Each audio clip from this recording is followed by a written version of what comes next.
Hello, this is Catherine from Accelerated Reader Reading Books for You. Today, I will be reading Chapter 3 from The Bucket by D.J. Cattrell, illustrated by Mei Lee. Before I begin reading, I would like to give a big thanks to the author for sending me this book to read on my channel. In the description below, I've included links where you may find and purchase this book. Don't forget to like and subscribe. Chapter 3. The following morning, Rachel said goodbye to her friends as they were picked up by their parents one by one. Despite the utter weirdness of events before the party, she had still enjoyed herself last night. The normality of the evening had been reassuring. They had all stayed up until about midnight, way past their normal bedtime, singing karaoke songs from Navacross and the other direction. Even her dad got up and sang a couple of numbers, announcing to the girls afterwards, "Damn, but I'm good, and when I'm good, I'm really good." And surprisingly, he had been good, and Rachel realized that she had never heard her dad sing before now. Even her friends were impressed. That had surprised Rachel. It had been a really cool party. Now her friends had gone, it was time to think about the very strange things that had happened before the party. Had she really seen a unicorn? It definitely had a single horn on its head, just like the one on the school gates. The two trolls definitely looked, well, trollish. They were very big and muscly looking. Definitely not human looking. Then there was the hole in the fence that had disappeared. Maybe that had been a trick. She would take a look at that when she went to the shed next, which would be soon. Then she thought about the odd boy and the card and jewel that he had given her. She went upstairs to her bedroom to retrieve the jewel and the card. The jewel looked very much like the one on her bucket. And then there was the card to consider. She looked more closely at it and saw that it actually said, "To Sarah." This had been crossed out and Rachel's name put in its place. Then, "Happy birthday, Sarah, from Mommy and Daddy." This had also been altered to read, "Happy birthday, Rachel, from your sister, Sarah." Well, this was the easiest part of the odd events to understand. The boy had used an old card to give her and written over it himself. He needs to work on his handwriting skills a bit, she thought. Rachel then decided to go and have a look at the fence with no hole in it. But before she even got downstairs, her father called out from the lounge, "Rachel, I know you had a good party, but do you think you could help me clean up the devastation that you and your friends left behind? It looks like someone threw a party grenade in here last night." Rachel stopped on the stairs. "Oh, bottoms," she thought to herself. The mystery would have to wait. "Okay, Dad. By the way, do you know what the horn of—" When Rachel walked into the lounge, she was gobsmacked. Her father had not been exaggerating. The lounge was a wreck. Cushions were all off the chairs, books all off the shelf and on the floor. There were papers everywhere. The pictures on the walls were not on the walls, but on the floor. "You girls really know how to party," said her dad. "I'm glad me and your mom went to bed after the karaoke." Rachel looked at all the mess. She and her friends had not done this. When they went to bed, everything was tidy. They had even put all of the dishes and glasses in the kitchen for her mother. She was about to say, "Dad, it wasn't us," but stopped herself. If she and her friends hadn't made this mess, then who had? Could it have been the odd boy? She heard someone snigger from the corner of the room, but when she spun around to see who, there was no one there. She started to help tidy up. "Thank you for not breaking anything, Possum," her dad said. "Dad, have you ever actually met the people from next door?" Rachel said nonchalantly. "Not actually met. No, I understand that they are actors, probably busy in rehearsals for something." Actors, of course, she thought to herself. Maybe they were in costume for something. Rachel felt partially reassured and still very confused. "Dad?" She thought she might clear up another matter. "Is the mother called Sarah?" Her dad stopped what he was doing. He paused for a moment. "No, I don't think so." His voice seemed to wobble a little. "Do you know anyone around here called Sarah?" she said. Her dad got that faraway look in his eyes. He suddenly looked very sad. "Not anymore, darling.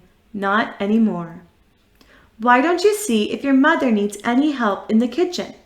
I'll finish off in here, and remember, unicorns like apples." Rachel looked at her father confused. "Sorry, what did you just say?" Her dad carried on tidying up. "I said, go and see if your mother needs any help in the kitchen. Cloth ears. Now go, skedaddle." Rachel went into the kitchen. Odd things weren't just happening. People were being odd as well. When she went into the kitchen, her mother was washing up. "Hello, Mum. Do you need any help?" The kitchen looked neat enough. "No, I'm all right, darling, but we're running a little late today, so we'll have Sunday lunch as our evening meal, okay?" Rachel loved a Sunday lunch, particularly roast chicken, but with no Brussels sprouts. "Is it okay if I go and do some reading in the shed?" she asked.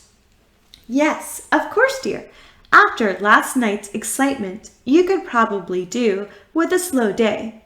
Take an apple for a snack, just in case." Rachel did so and put in her coat pocket.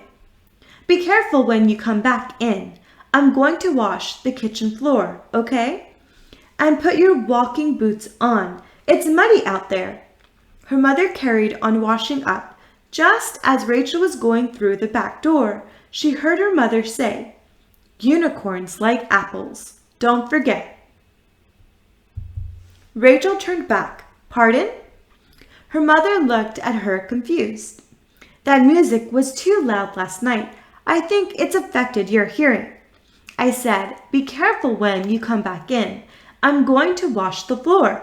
Now go. I've got things to do." Rachel went into the garden. Either everyone was going bonkers or she was. "This has got to be something to do with that family next door," she thought. She looked at the fence on her way to the shed. No hole, no sign of repair, nothing, just a normal fence. She went into the shed, feeling utterly bewildered, and sat down. "Today, I am 10 years old, and today I think I might be more confused than I have ever been," she said out loud to herself. Rachel loved a mystery, as we all love solving mysteries, but this had gone beyond a mystery and was just mad. Then it became madder. There was a knock at the shed door. Nobody ever knocked at the shed door. This was Rachel's shed. She paused for a moment and then gingerly got up to answer the door. She really hoped that it wasn't the odd boy from next door with his unicorns and trolls or anything just as mad. Rachel really just wanted some time to warm-relax. Chillaxing was just silly in her opinion, despite what her trendy friends thought. Who would want to be chilly when relaxing? So she decided that warm-relaxing was much more sensible. After a second or two, she got up and opened the shed door cautiously. Then she burst out laughing. It was Robin McCracker standing in front of her. He was the last of all people she had expected to see. "What's your problem?" he said. "Sorry, I didn't expect anything as normal as you to be here," said Rachel. "What exactly are you doing here?" "Dunno," he said. "My mom asked me to give you this." He held out an apple to her. "She said it was important. I think she's lived alone too long." Rachel just looked at the apple. "Ain't you going to invite me in? It's cold out here." Rachel was not one to mince words. "Why would I? You are horrible and a boy." Robin looked at her, and tears began to well up in his eyes. "I think my mom is going funny in the head, and I don't know what to do." Rachel was genuinely surprised and immediately grabbed him by the arm and pulled him into the shed. "What's wrong with her exactly?" she said. "Robin, despite being a bully, is actually a bit of a crybaby," she thought. "She just keeps saying, 'Don't forget that unicorns like apples.' I don't know what to do. She's been saying it all day."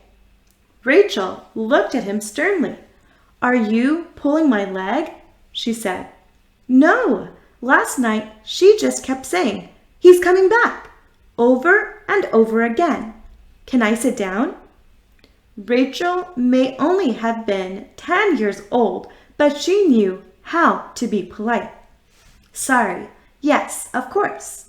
Her dad had put a couple of chairs in there for Rachel a long time ago, and had sort of made it officially her den. She took some books off one of the chairs. Robin sat down. She sat down.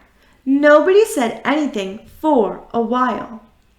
Then Rachel said, "My parents have been acting a bit odd as well. They also mentioned unicorns and apples." Robin looked at her for a moment.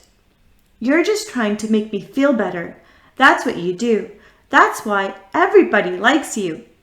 Rachel felt a bit embarrassed. "No, really, they keep saying unicorns like apples, don't forget. And last night things got really strange." Robin was surprised.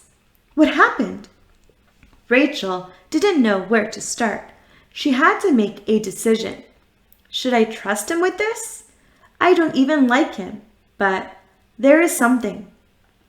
"Okay," she said, "I better show you something, but I want you to think of the happiest moment of your life, okay?"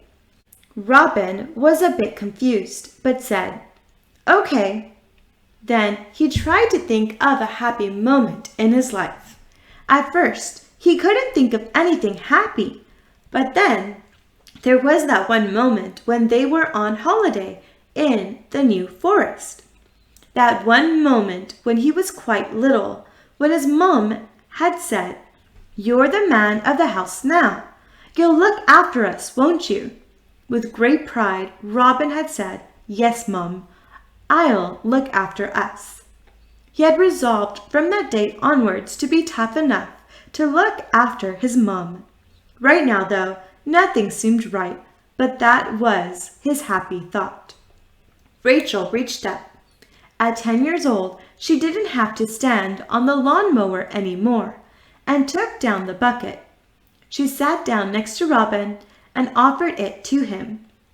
"It's a bucket?" he said, a bit confused. "Yes, I know. Have you got that happy thought in your head?" He nodded. "Hold on to that thought and press the jewel." He pressed the jewel, and Rachel heard the click. The bucket started to vibrate and smoke as usual. Robin nearly dropped it just as she had all those years ago, but Rachel was ready and pushed it back into his hands. Watch this. Smoke rose from the bucket and swirled around the top.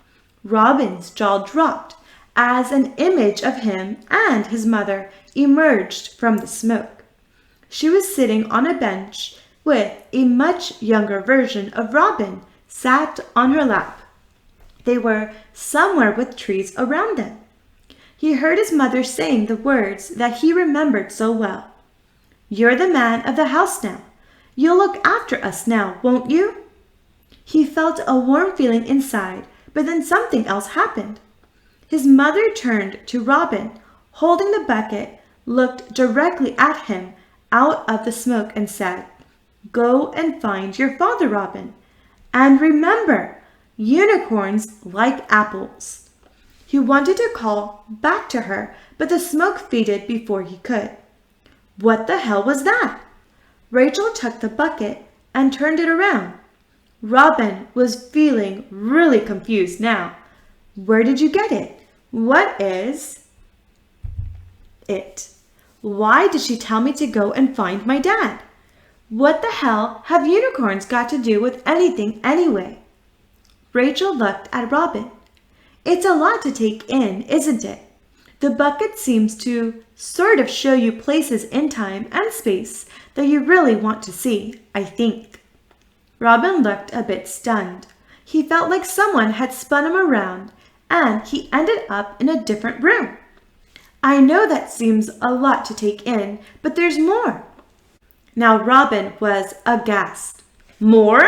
My mother is going potty. You've got a magic bucket.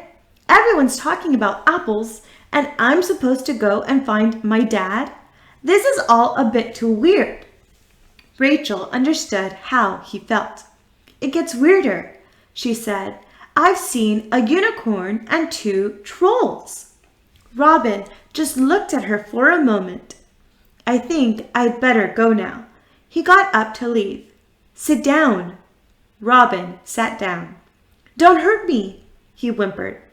Rachel was a little annoyed now. I've seen them next door in the silent boy's house.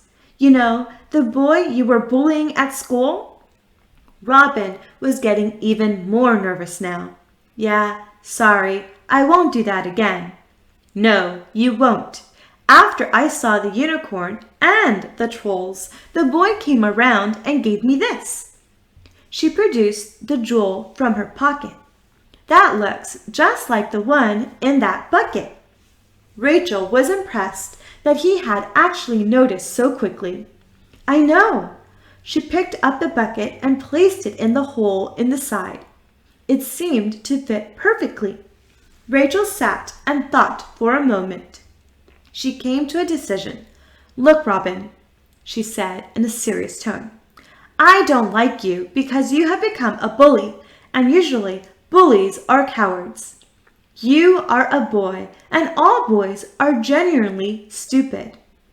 Robin looked up at her, a little surprised.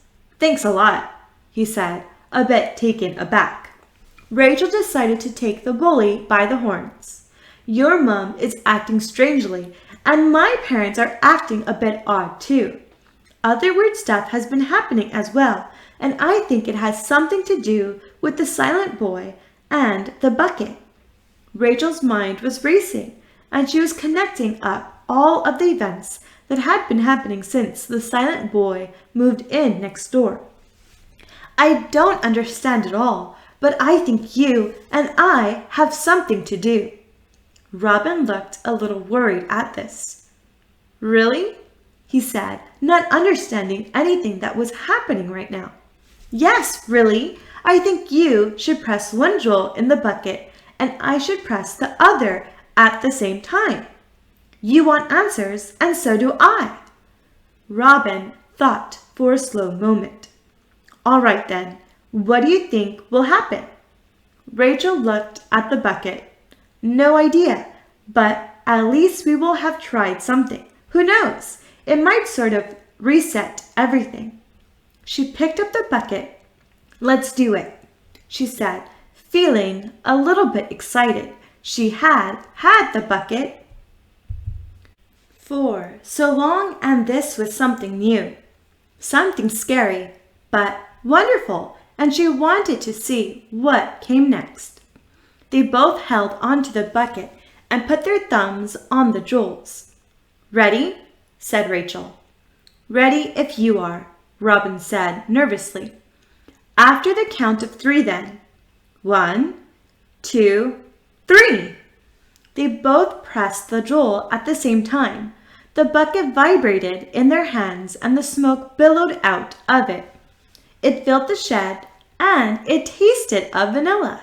Robin and Rachel could hardly see each other. "Maybe we should get out of here," said Robin in a shaky voice. "Don't be a wuss. There's no fire, just this weird smoke." Robin waved his hand in front of his face. "I can't see anything." Rachel thought for a moment. "What we could really do with is something to clear the smoke. Open the door." Robin went to open the door, but there was no door. "The door is gone," he said, bewildered. It started to rain, and now it's raining inside your shed. This ain't normal. It started to rain quite hard. As it rained, the mist dissipated, but they still couldn't see anything, mainly because of the rain. It became torrential really quickly. Rachel had the strangest feeling that she was no longer in the shed. She looked around herself. The potting bench had gone, and the old chair, and even the lawnmower. More importantly, the shed had gone. What happened? Where are we? Where's the shed? Robin sounded a bit panicky. "Here," said Rachel. "Take my hand." Robin did so, but felt a bit silly. He was 13 years old, and here he was, holding a 10-year-old girl's hand. "What's happening, Rachel? Where's the shed? Where are we?" Rachel didn't know where they were, and worse than that, something was coming. She could hear something snorting and getting closer. Robin heard it too. "What the hell is that?" he cried. Rachel's mind was racing. Crouch down, it might not see us in the rain. They both dropped to the ground. The snorting came closer, and a shape appeared through the downpour. "I don't want to get eaten," shouted Robin. "I'm only 13. Robin was beginning to annoy Rachel a bit. For an older boy, he wasn't very brave. "Shh!" The shape came closer, and it was big, very big. They both huddled together in the rain. Whatever it was stopped a few feet from them. Rachel peered through the pouring rain and noticed something small and very blue. "I think I know what it is," she said, standing up slowly. Robin stayed crouched.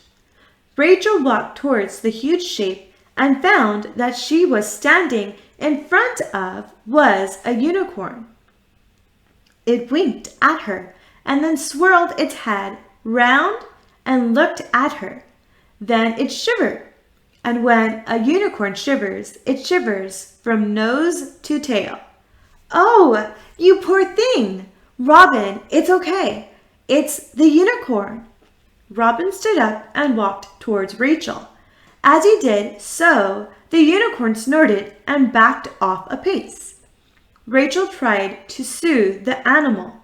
It's okay. Robin's friendly." Sort of. She put her hand up slowly and stroked the unicorn's nose. "It's shivering. We've all got to get out of this rain. Give me your belt." Robin looked a tad surprised. "What? No, it keeps my trousers up." Rachel was once again unimpressed. "Now," she said very firmly. Robin undid his belt. "All right, keep your hair on." Rachel took the belt and gently tied it around the unicorn's neck. "Come on, you poor thing. Let's get you some shelter somewhere." After tying the bucket to her own belt, she looked around and could just about make out some trees not far away. The heaviness of the rain made it difficult to see anything, though. "Come on, Robin, this way." Robin clutched his trousers and reluctantly followed, feeling utterly miserable. Eventually, they found themselves under the cover of a small wood. The rain was beginning to ease. "Where are we?" he asked. Rachel looked at him. "How on earth should I know? Like my dad says, work with what you've got and not what you think you should have." The unicorn nudged her with its nose. "Okay, boy, I think you're a boy." The unicorn nudged her again. "What is it, boy? Are you hungry?" Then she remembered. Remember, unicorns like apples. She still had the apple that Robin had brought round and the one her mother had given her. She pulled one from her pocket and then hesitated. "Maybe you should give him the apple, Robin. Sort of show him that you're friendly." Robin backed off a step. "Not a chance. I was bitten by a horse once, and it bloody hurt." Rachel was tempted to thump him. "Fine, I'll give it to him then. Here you go, boy." Rachel gave the beast the apple. The unicorn took it gently and crunched it up quite quickly. "Crikey, you were hungry," she said. The unicorn's eye flashed bright blue, and Rachel heard a voice inside her head. It was not her own voice. "Yes, I was. Thank you." Rachel was very taken aback. "You can talk?" The unicorn looked at her with his beautiful blue eyes. Robin laughed cynically. "Of course I can talk. What kind of a dumb question is that?" Rachel ignored him, and she heard the voice in her head again. "No, sorry, unicorns cannot speak. We never developed the vocal apparatus to speak the way you do, but we can think quite loudly." Rachel stroked his face. "Why did you not think quite loudly before, back there in the rain?" The unicorn seemed surprised and snorted. "You don't know, do you? Your parents could have told you this bit at least. Okay, it goes like this. Before you can hear a unicorn, you have to have done 3 things. Robin was getting impatient. "Shouldn't we be trying to find our way home?" he said. Rachel was surprised at his lack of curiosity. "Be quiet, I'm listening." Then she said to the unicorn, "Please carry on." Robin was persistent. "To what? There's nothing here but us and a horse with a spike on his head." Rachel felt very much like putting the bucket on Robin's head and hitting it quite hard. "The boy is quite annoying, isn't he?" said the unicorn. Rachel smiled. "Yes, he is." "What were the 3 things?" The unicorn circled around Rachel. "First, you had to protect me from harm, which you did in the schoolyard." When the unicorn said this, Rachel had an aha moment. "You are the silent boy, aren't you?" The unicorn snorted again. "Yes, but even in your world, we find it difficult to speak. They said you would be clever. Then you had to find me shelter, and lastly, to feed me when I was hungry. These things you have done. These things show you to be trustworthy and deserving." Rachel was curious. "Can Robin hear you?" The unicorn snorted again. "No, that boy has much to learn before he can talk with unicorns. His father will be disappointed." This startled Rachel. "You know where his father is?" "Sorry, I'm forgetting my manners. What is your name?" The unicorn began to glow a sort of green color. "My human name, Rachel the Intrepid, is Brian." Rachel laughed out loud. "No, your name is not Brian. A mythical creature from another world, renowned for magic and beauty, And your name is Brian? Sorry, but really, Brian? The unicorn was hurt by this a little. Actually, we unicorns choose our own human names, and I always liked the name Brian. Now then, small savior, let's go. You have a long way to walk. It may take us a while. Brian put his head up in the air. Rachel felt she may have hurt Brian's feelings. I'm sorry. Brian is a perfectly noble name, and it suits you. Brian gave Rachel a friendly nuzzle and pushed her gently backwards with his nose. Robin was somewhat bewildered by this one-sided conversation between Rachel and a horse. Rachel? He looked at her quizzically, shaking his head. The unicorn is speaking to me in my mind. He says that you have things to learn before he can speak to you. This annoyed Robin quite a lot, mainly because everything had been going okay in his life, and then, out of the blue, his mom had gone bonkers. He had to take an apple to a girl that he didn't even like because everybody else did like her, and then been dragged off to a miserable, magical world that shouldn't even exist, been rained on, and was now being ignored by a horse called Brian, with a spike on its head in favor of a silly girl who was 3 years younger than him. Right, fine, lovely. Did he say that he knew where my father was? Because if he did, it would be about the only nice thing that has happened to me all day. Didn't you say that there were 2 trolls with this horse? Rachel felt Brian smile in her head, and then she heard him say, yes, she did. Robin screamed as the 2 trolls appeared on either side of him out of nowhere.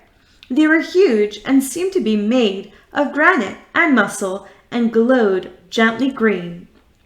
The trolls both lifted Robin up from either side, slipping their arms under his. They growled a laugh together, and then one barked like a dog in the blue-eyed boy's house. Robin squealed, "Help!" Brian then trotted slowly around Robin and the trolls, flicking his head around in triumph. Rachel looked at Brian in a disapproving manner. "Brian?" Brian snorted. "He is in no danger. These 2 friends have looked after me since I was a foal. They protect me from harm. The boy threatened me when I was human. They're just keeping me safe." Robin dangled between the 2 trolls. "Well," he said, dangling rather unhappily, and hoping for an explanation. "You're okay," said Rachel. "Just hang around for a while." Robin was not amused. "Ha! Bloody ha!" One of the trolls licked Robin's face with a long, leathery, salivary tongue. "Oh my God! That's disgusting! Rachel!" Rachel looked at Brian. Was it not you, Rachel, that said, "Don't pick on little children"? But he did.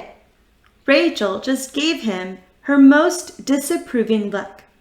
"Oh, all right then," he said, and stamped his hoof on the ground. The trolls let go of Robin, who fell to the floor in a heap. Brian was growing impatient. "We must go now. You've some distance to travel before you see your sister again, and I could really use something more than an apple to eat. Lovely though apples are." Rachel stopped dead. "Pardon?" she said. "I said I really like apples, but I need something more substantial right now." Rachel stared at the unicorn. "I don't have a sister." Brian snorted. "And I don't have an alicorn." "You are all she talks about. Is Rachel happy? Has Rachel found the bucket yet?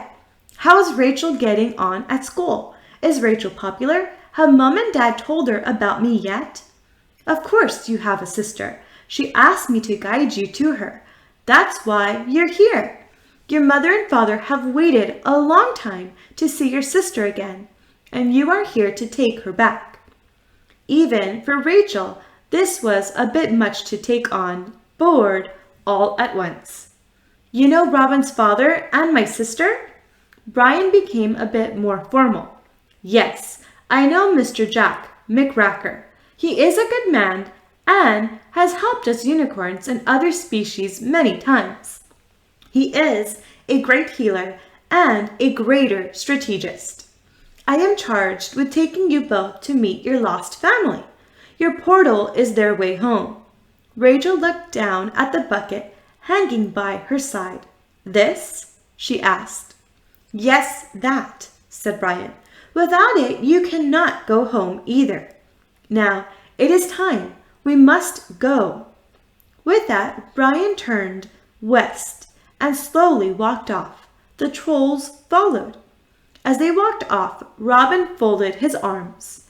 "And why should we follow a spiky horse and 2 trolls?" Rachel thought hard for a moment, but just a moment. Anything was possible.